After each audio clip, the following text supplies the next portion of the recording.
Okay, for this module 1 in Assessment of Learning 2, we will talk about the shift of educational focus from content to learning outcomes. So alam naman natin when it comes to educative process, it happens between the teacher and the students. We all believe that the teacher is the sole source of knowledge o siya lagi yung magbibigay or the giver of information na kinakailangan ng isang estudyante. And the student is just a receiver. No, whatever the teacher said, yun na yung pinapaniwala ang totoo at tama ng isang estudyante. In the past years, ganun yung paniniwala natin. And also, alam din natin na kapag yung isang teacher natapos na yung buong lesson sa loob ng 4 na quarter, lahat ng lesson na involved sa given subject, masasabi natin siyang effective teacher. And at the same time, masasabi natin na educated na yung isang bata na na-complete yung isang subject, na nabuo niya yung lahat ng lesson. No? Pero with the advent of technology, syempre may changes. And ano yung mga changes na yun? So, nagkaroon ng madaming information available para sa bata. So, hindi na lang si teacher yung nagiging giver of information. Meron tayong tinatawag na mga internet kung saan pwede na ma-verify ng bata kung tama ba yung sinasabi ng teacher. So, sobrang dami ng information na pumapasok or pwedeng malaman ng bata, hindi lang coming from the teacher. So, because of that, yung role ng teacher, hindi na giver of information or knowledge lang, but a facilitator of knowledge. Kung ano man yung mga information na nalalaman ng bata outside the school or sa mga internet, no, pinapacilitate din ng teacher yon. No, dapat itatama niya whether that information is right or wrong. No, ina-assist na yung bata in organizing the informations na nakukuha niya as well as in interpreting that information. So for this module, our learning outcome is, at the end of the lesson, you are expected to first differentiate educational objectives from learning outcomes. Meron din tayong formative from summative assessment. Also, included din dito yung assessment of, assessment as, assessment for learning, and the difference between subject-centered instruction and content-centered instruction. And the next one, you need to identify the characteristics of good student learning outcomes. And lastly, you will create student learning outcomes. Okay, let's proceed to outcome-based education or matching intentions with accomplishment. So, the change in educational system na from content-centered instruction to outcome-based education dahil po sa advent of technology and sa mga changes na nangyayari. So we come up with outcome-based education. So the change in educational perspective is called outcome-based education, or in short, OBE, which has 3 characteristics. The first one, it is student-centered. That is, it places the students at the center of the process by focusing on student learning outcomes. So dati, masyadong teacher-centered yung education na meron tayo. Si teacher, ang role niya is giver of information. So, didiscuss niya lang lagi yung lesson para ma-discuss na yung lahat ng content na kinakailangan sa isang given quarter. Pero ngayon, with the outcome-based of education, naging student-centered na po tayo. So, hindi na tayo nakapokus lang sa content na kinakailangan natin i-discuss, but on the student. No, ano ba yung ang magagawa niya or expected na gawin niya at the end of the lesson. No, yung expected na i-perform ng bata at the end. So, yun po yun. Nag-focus tayo ngayon sa student-centered o sa estudyante mismo. And the next one, it is faculty-driven. That is, it encourages faculty responsibility for teaching, assessing program outcomes, and motivating participation from the students. Okay, kung saan po si outcome-based education encourages the faculty to be responsible in their teaching and also in assessing the programs na meron tayo. And syempre, para i-motivate yung mga estudyante, full participation from the students. Number 3, it is meaningful. That is, it provides data to give the teacher in making valid continuing improvement in instruction and assessment activities. So, yung outcome-based education, isang way siya para lahat ng ginagawa ng ng isang teacher in teaching and facilitating the students, maging meaningful siya. So, magkaroon ng improvement doon sa instruction na ginagawa ng teacher mismo and also on the activities of the students or performance of the students. To implement outcome-based education on the subject or course level, the following procedure is recommended.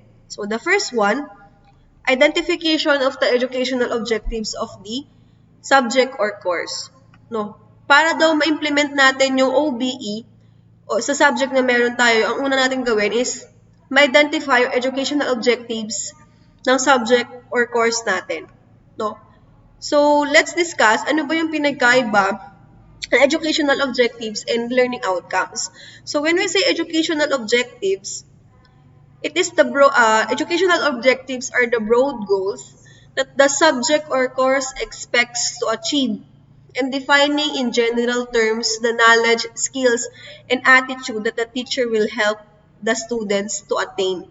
The objectives are stated from the point of view of the teacher, such as to develop, to provide, to enhance, to inculcate, etc. Okay, when we say educational objectives, it is a broad goals. Kung ano ba yung gustong ma-achieve ng teacher dun sa given subject or course na yon. No? Again, kung ano yung gustong ma-achieve ng teacher dun sa specific subject or course. No? It is written on the perspective or in point of view of the teacher. And while learning outcomes, okay, so while learning outcomes, tumutukoy naman to sa point of view ng learner. What is expected of him or her at the end of the learning period or the lesson. Okay? So, yun yung pinagkaiba ng educational objectives and learning outcomes. And number 2, listing of learning outcomes specified for each subject or course objective. Okay, since subject or course objectives are broadly stated, they do not provide detailed guide to be teachable and measurable. So kapag educational objectives lang, hindi siya measurable at hindi siya specific, no? It's just a guide of the teacher kung ano ba yung dapat niyang, yung goal niya doon sa pinaka subject or course na yon. Pero hindi siya measurable. So in order for that to measurable, based on that educational objectives, bubuo ngayon ng tinatawag nating learning outcomes. No, kung saan si learning outcomes mas specific, mas measurable, mas teachable. Okay? So, learning outcomes is stated in concrete verbs, active verbs, such as ito, yung mga example na to demonstrate, to explain, to differentiate, to illustrate, etc. So, yan yung mga example ng active verbs na ginagamit natin in constructing learning outcomes. No?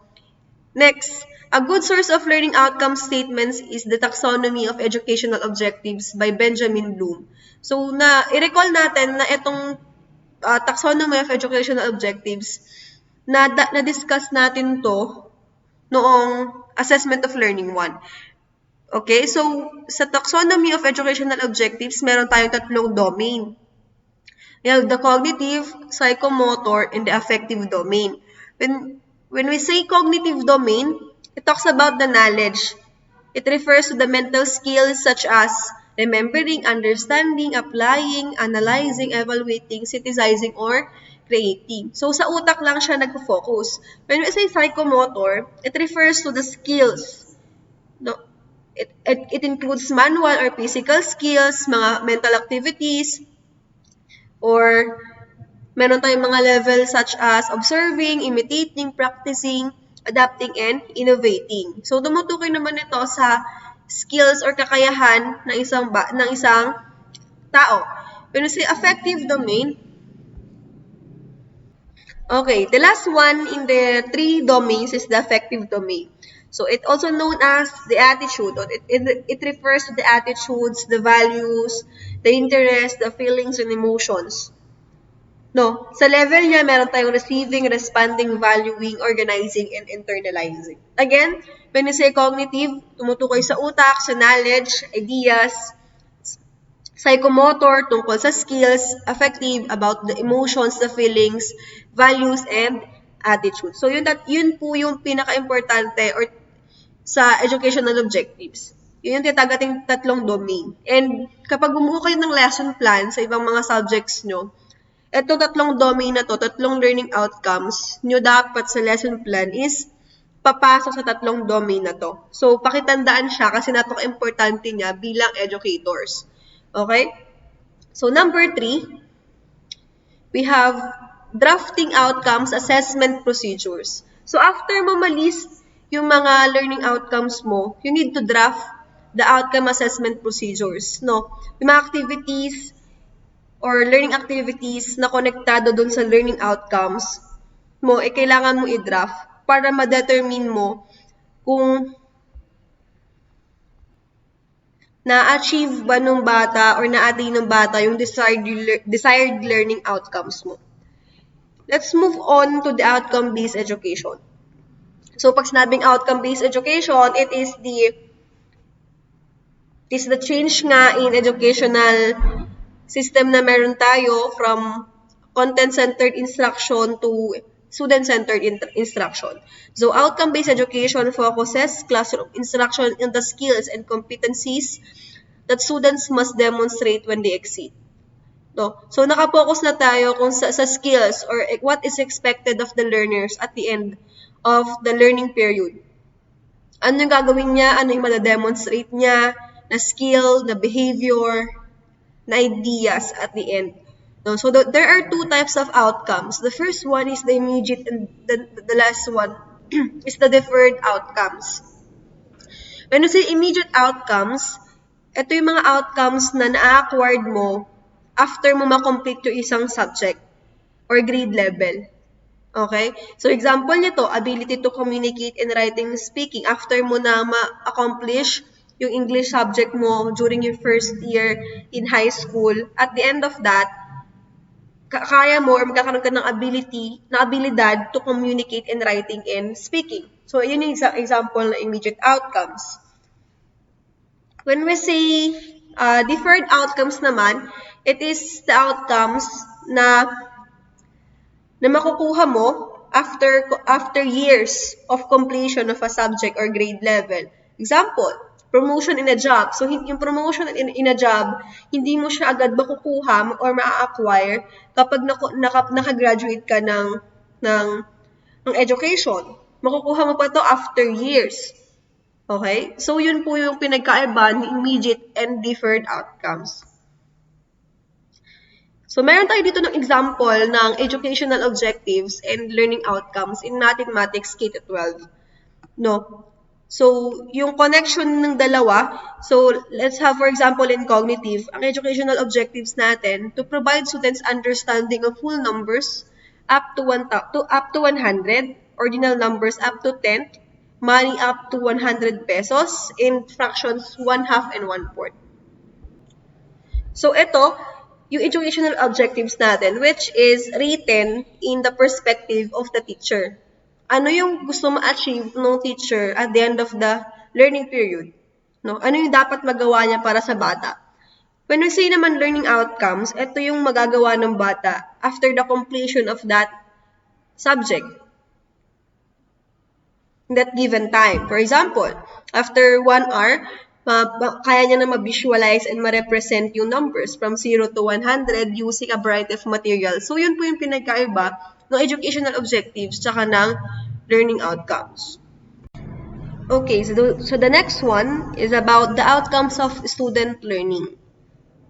So, students who are well-informed about what behaviors are expected of them in a course or subject or learning activity have a definite guide during the learning activity and are therefore perceived to attain success. So, katulad din na sinabi ko dati, kapag meron kang, kapag yung isang estudyante, inform siya sa kung ano yung dapat na expected na gawin niya or ma-demonstrate niya sa isang subject, so nagkakaroon siya ng motivation to learn. Na nagiging guide niya rin to para mas maging organized yung learning na ginagawa niya. Okay? And as a result, kapag motivated siya and organized yung mga bagay na ginagawa niya in connection dun sa learning outcomes na na binigay mo, so magkakaroon siya ng, ma-attain niya yung success. And also, kapag si teacher, meron siyang given learning outcomes, no? So, guided siya by learning outcomes and educational objectives na meron siya. So, alam niya yung lahat ng mga pinagagagawa niya. So, magkakaroon siya ng guide. Hindi siya maliligaw sa kung saan ba siya patungo. So, alam niya yung goal niya doon sa specific subject and sa buong learning period na yun. No? So, yun yung purpose at yun yung benefit na binibigay ng learning outcomes kapag aware ka bilang teacher at ginawa mong aware din yung mga estudyante mo. No? Always remember that kahit mag-LP kayo na wag mo kalilimutan palagi na ipaalam or i-post man lang sa Blackboard or sa TV or sabihin man lang sa mga bata yung learning outcomes nyo during that day, during that period. Para throughout the period, alam nila yung dapat nilang gawin. No? Kapag kasi hindi nila alam yung gagawin nila, so naliligaw sila, so wala silang motivation. Ay, wala na, ganito naman, baka ganyan-ganyan lang. So, nawawalan sila ng motivation to learn. Unlike kapag naka-state na, ito gagawa daw tayo ng song, ma'am. Based sa learning outcome ni ma'am, gagawa tayo ng song. So, magiging excited sila, so mamamotivate sila na makinig during the lesson kasi ito yung ina-expect nila na gagawin nila. Okay? So, yun po yung dapat natin gawin. And syempre, the most important in connection to assessment of learning, no, lahat ng assessment na ginagawa natin is connected palagi doon sa ating student learning outcome. So, hindi pwedeng, sinabi ko na rin to sa inyo dati, hindi pwede na magpapagawa ka ng song bilang assessment tool, performance-based assessment mo, pero hindi naman siya konektado doon sa learning outcome na meron ka. Dapat lagi siyang konektado kasi paano masabi na na-achieve mo yung isang learning outcomes kung hindi sila konektado sa isa't isa? Yung assessment procedure na ginawa mo at yung learning outcome mo. Okay, so punta naman tayo sa program objectives and student learning outcomes. Sabi dito, the shift of focus in education from content to student learning outcomes has changed teachers' instructional perspective. In the past, teachers were often heard about their concern to finish their subject matter before the end of the term. Maybe because of the number of students or failure to clarify the desired learning outcomes. Teachers' concern for outcomes was secondary to the completion of the planned content of the subject. Itong statement na to, totoo to, lalo na noong mga past years kung saan yung mga teacher mas focus nila yung, siguro dahil na rin sa system na meron tayo, na mas focus yung matapos yung isang subject, matapos yung lahat ng lesson na meron sa isang subject na yun, at hindi na nagpo-focus sa ano ba yung dapat or kayang gawin ng isang estudyante during that period or subject. No po. So, yun yung naging problema. Kaya, nagkaroon tayo ng change in educational system from content nga to student learning, to student-centered instruction, kung saan nabuo si outcome-based education. Okay? So, sabi, the new educational perspective requires teacher to visualize the ideal graduates or course passers of the program. So, yung educational perspective na meron tayo ngayon, hindi na lang sila nakatuon na matapos lang yung mga lesson sa isang subject. But, binivisualize na nila kung ano ba yung dapat expected sa isang bata kapag graduate niya. No? Pagka-graduate niya, ano dapat yung behavior na meron siya, expected sa kanya. For example, kayo mga education, ano ba yung expected sa inyo pagka-graduate nyo ng education? Yun na yung na-visualize ngayon ng mga teacher nyo. Hindi na nakafocus doon sa kung ano yung natapos na mga lessons. No? So, the graduate of BEd or BSED program is one who has full understanding of the child development. So, etong example nito, yung dyan sa statement din, isang example ng program objectives. From that program objectives, doon natin kukuhanin si learning outcomes. No? From that program objectives or educational objectives, pwede tayo makakuha or makapag-create ng learning outcomes which is specific and measurable statements. For example, demonstrate a wide range of teaching skills, applied learned theories in practice teaching, illustrate alternative teaching methods. Itong mga statements na yan, mga learning outcomes yan na konektado dun sa program objectives natin. Okay, so yung pinagkaiba ng program objectives at ng learning outcome. Next, ano naman si student learning outcomes? Okay, so every college program should have a set of college-wide expectations from student learning which have been previously agreed upon by the faculty of the program and which the students who pass the different courses under the college program are expected to demonstrate. The individual teacher may add to his or her more student learning expectation but must adopt the agreed upon college program expectations and reflect them on each course syllabus. It is important that these common program-wide expectations are identified and clarified because they are the basis of the outcomes assessment process. Okay, so dito po sa LPC, meron tayong tinatawag na, ang ginagamit namin is syllabus. Under that syllabus, may portion dito ng program objectives. So, yung program objectives po na yun, ay agreed upon ng mga faculty members na LPC. And it is also related or connected at hinugot to doon sa the program outcomes na meron sa CHED Memorandum Order. Based on the program na meron tayo, like education, like BSA and BSBA. And from that program objectives, dun humuhugot si teacher ng ating mga learning outcomes per topic which is dapat connected doon sa program outcomes na meron tayo. No? So, yun po yan. Kailangan yung program objectives na meron tayo or mga expectations na meron tayo is pinagkakasunduan ng faculty members and syempre ng mga heads na nag-under sa inyo. And may clarity, no? May clarity dapat. Hindi lang basta maisip mo lang tapos iyon na yun. Kailangan meron kayong conferencing kung saan pagkakasunduan nyo na ito yung expected sa kanila. No, based on the program. Okay, when I say student learning outcomes, syempre ito yung expected na competencies, na values, na skills, na knowledge, na madedemonstrate ng bata at the end of every course or every subject. Or every lesson, every period. Okay? Magiging guide nila ito into being successful professionals. And in attaining these learning outcomes, kailangan ina-assess to by both the teacher and the students. Okay?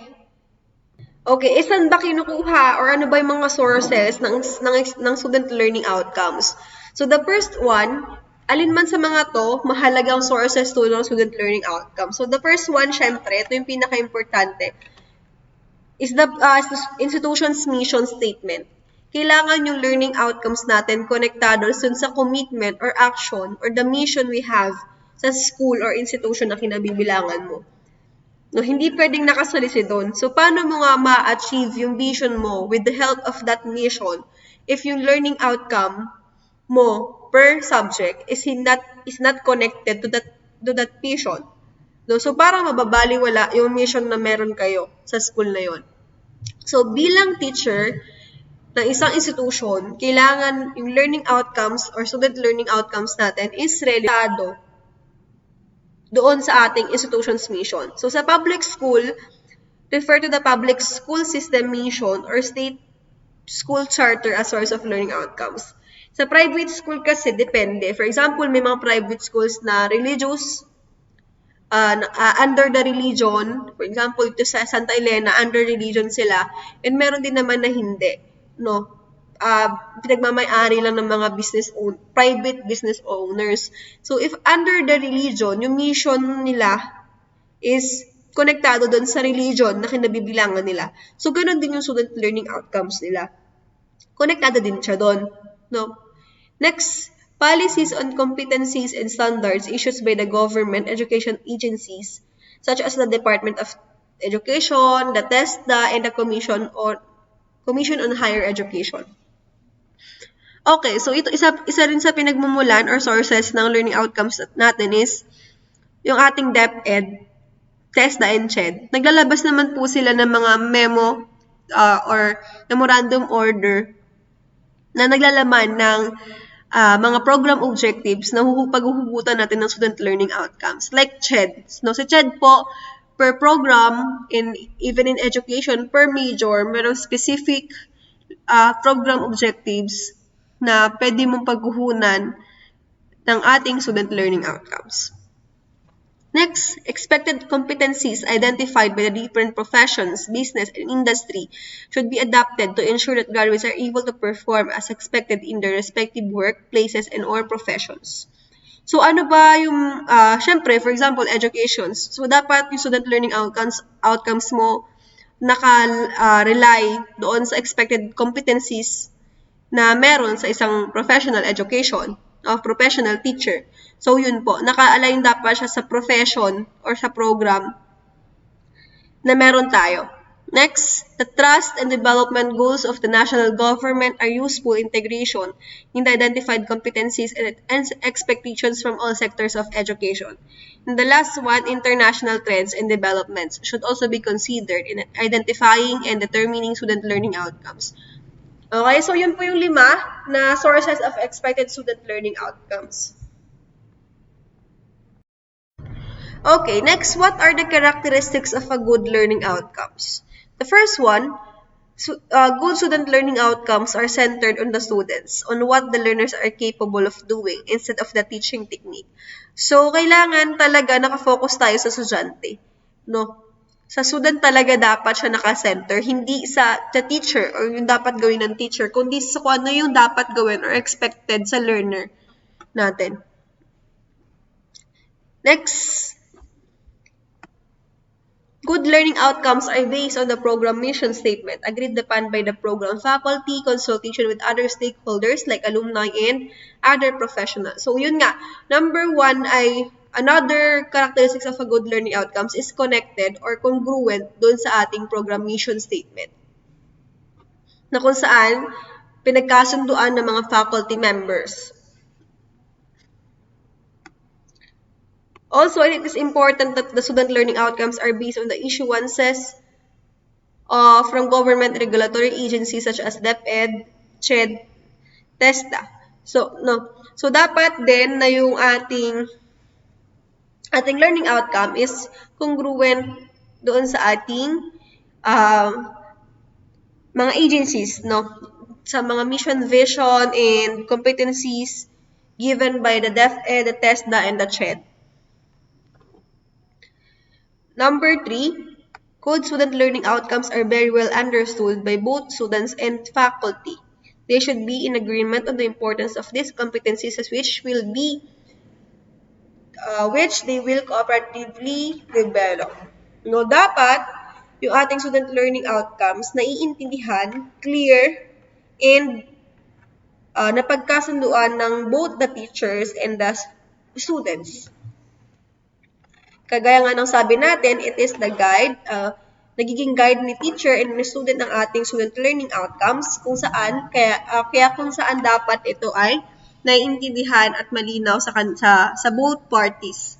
No, number 4, learning outcomes, good learning outcomes include a spectrum of thinking skills from simple to the higher order of application of knowledge and skills.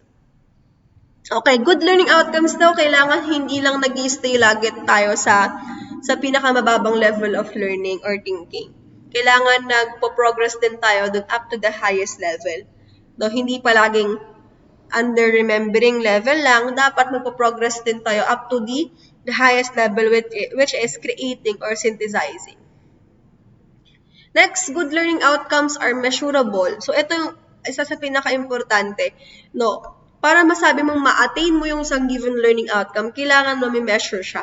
Kaya mo siyang ma-measure. So, meron kang mga assessment tool na pwede ibigay or i-connecta doon sa learning outcomes mo in order to measure that. For example, in terms of values, para ma-measure mo yung values, pwede mo siyang gamitan, tinatawag nating affective assessment, through the use of rating scale and checklist. Now, for example, the learning outcome to understand fractions. How can you measure to understand fractions? Paano mo masabi na naintindihan ng bata ang fractions? So, that learning outcome, hindi siya measurable. So, be specific in order for the learning outcome to be measurable. Instead of saying to understand fractions, you can say or state that to identify fractions. No? Kapag si bata na-identify niya kung ano yung fraction sa hindi fraction, so na-measure mo siya. No, nalaman mo na naintindihan niya yung fractions. No, iwasan natin yung mga words na hindi mame-measure or hindi measurable at hindi na-demonstrate or observable doon sa ating bata. Okay, let's proceed to the 3 types of learning. So, sa assessment of learning 1, module 2, diniscuss din natin si 3 types of learning. Okay? So, believing that there were more than 1 types of learning, si Benjamin Bloom and a committee of colleagues in 1956 identified 3 domains of educational objectives. The first one is the cognitive, referring to the knowledge, the mental capacity, or the mental skills of the students. Affective, referring to attitudes, the feelings and emotions, the values, and psychomotor, which refers to these physical skills of the students.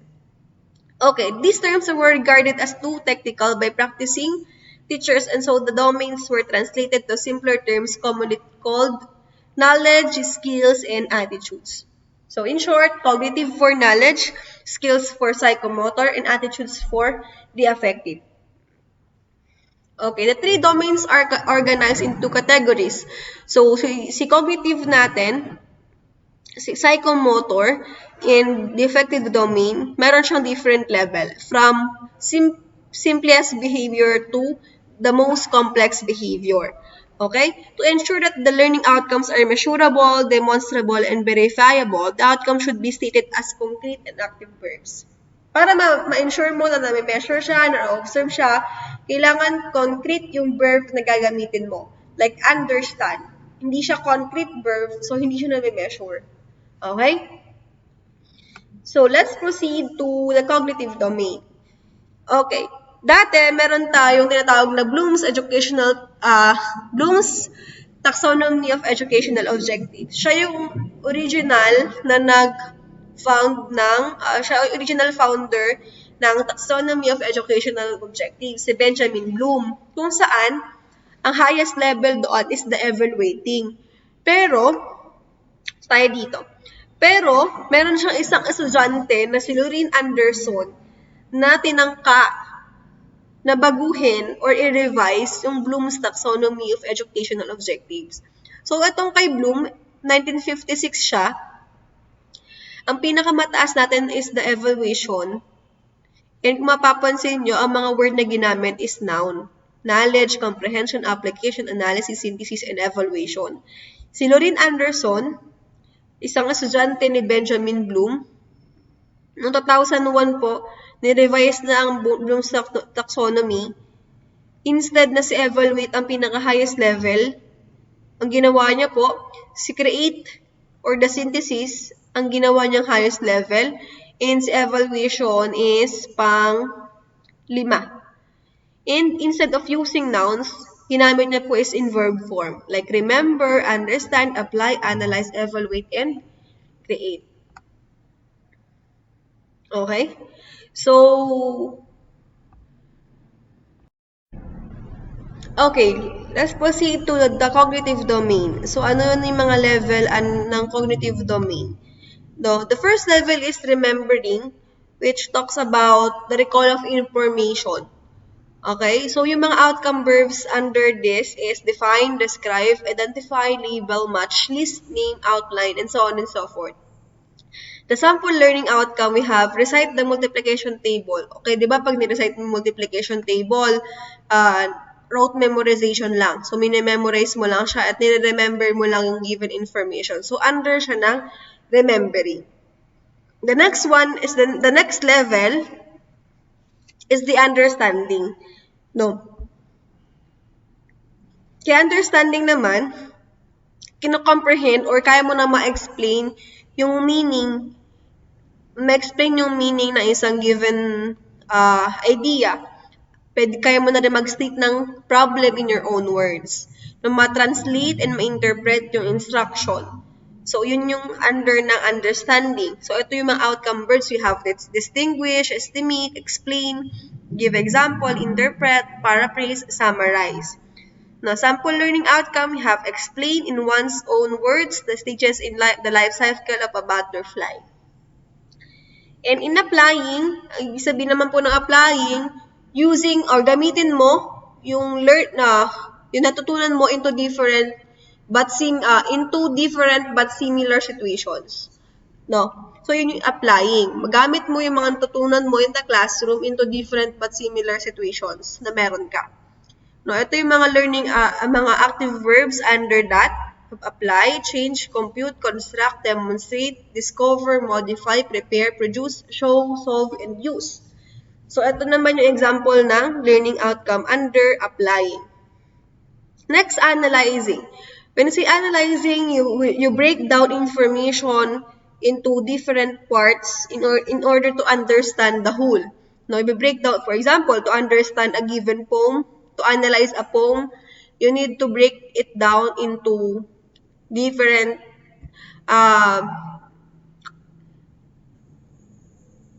parts, like the saknong, no? Different paragraphs. So, i-break down into different paragraphs. Sa bawat paragraph, i-analyze mo siya para maintindihan mo yung ibig sabihin or pinapatukuyan ng buong poem na yon. No? So, ito yung mga learning outcomes and active verbs under analyzing. And when you say evaluating naman, ginajudge mo naman yung worth ng isang idea or object. And creating, pinuput down or put together mo yung different ideas or parts para makabuo ka ng isang kabuuan or makabuo ka ng panibagong kabuuan. So, yun yun. So, the highest level will be creating and the lowest level will be remembering.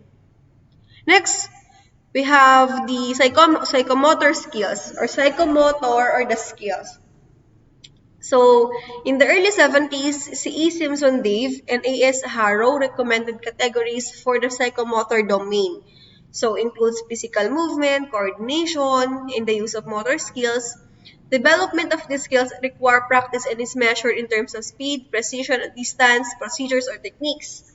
Simpson contributed 7, Dave 5, Harrow 6. They have been reorganized and simplified into 4 categories or levels. So, tatlo yung founder na sa psychomotor domain. Si Simpson, 7 ang kanyang level, si Dave, 5, si Harrow, and 6. Pero inorganize siya para magkaroon na tayo ng 4 na categories or level.